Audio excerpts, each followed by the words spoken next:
You're listening to Over the Oxo podcast with Tracy Cole for all things to do with the mind for equestrians. A fairly quick little episode today because I want you to have a little go at some of these exercises that are just to do with your tongue and your jaw and your mouth, and just see, as a bit of an experiment, whether or not it affects your horse's way of going or your horse's attitude in any way, shape or form. So the first one is for those of you that clench your jaw, those of you that you ride around with gritted teeth, and just check whether or not you do it, because I think we all do it to some extent. And for this may be affecting your own TMJ, your temporomandibular joint.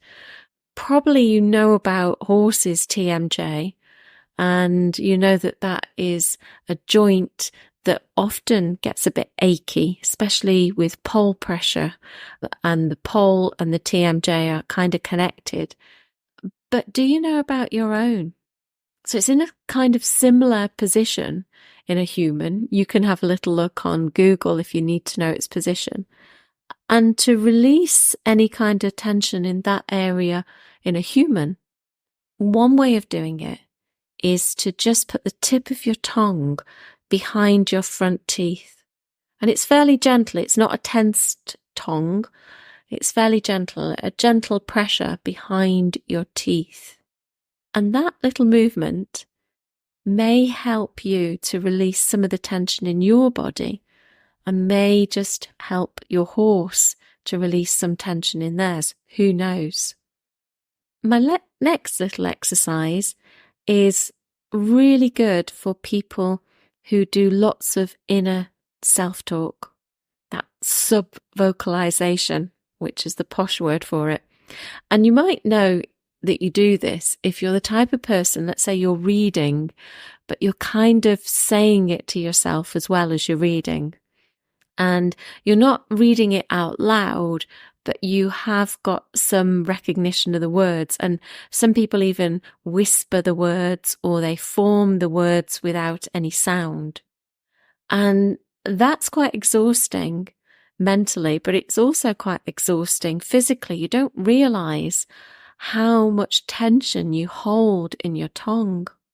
And so for those people, it's to become really aware and to just simply allow the tongue to relax, to come away from the roof of the mouth, and to allow that self-talk to stop. Because there's a really nice link between having your tongue a bit lower in the mouth, more relaxed. It tends to shut off some, if not all, of the self-talk. Quite a lot of leg aid. And you're sort of like pushing it and your face is a little bit screwed up.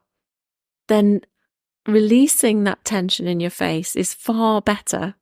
And I'm sure you look far more attractive without a screwed up face. And just to simply smile. This has a number of effects. So first of all, it does unclench those muscles, makes you feel a little bit more relaxed. And there's a nice link between our body language and between our thoughts and emotions, our mood or state. So in NLP, your body language and what you're doing with your body is called your physiology. And your physiology affects your state of mind, your emotional state. So if you're feeling a little bit anxious, chances are you're not smiling. However, because physiology and state are so finely intertwined, one influences the other. So even though you're not feeling particularly confident, putting a smile on your face tells your brain that you can relax because everything's okay. And that makes you feel a release in the anxiety. When you feel the release in the anxiety, you start to smile more and you get this lovely cycle, which is this lovely positive feedback. So smiling, I've seen a lot of people going down the centre line in dressage smiling. And I think to myself, are you smiling because you're happy, because you're doing this where you're decreasing your anxiety, or are you clenching your teeth? Have a little go at that one. And then the last one comes from TikTok. And you know what TikTok's like. It's probably not my generation TikTok. So some of the stuff is just absolutely bonkers, isn't it? But they are saying that one way of getting rid of panic or anxiety is to have some salt. I don't know how we do this as riders. I don't know whether you carry around a little tub of salt or something. And you lick it. I suppose in a way, it's a bit like when you do tequila shots, you just put a little bit of salt on your hand and lick your hand.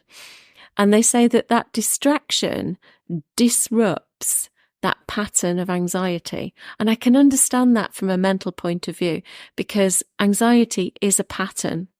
And so if you disrupt the pattern by taking some salt, and probably you'll screw up your face because it's so horrible, which when you relax will release the tension. I don't know whether I'm going to try that one or not, but I'm certainly going to try the others. Let me know how you get on.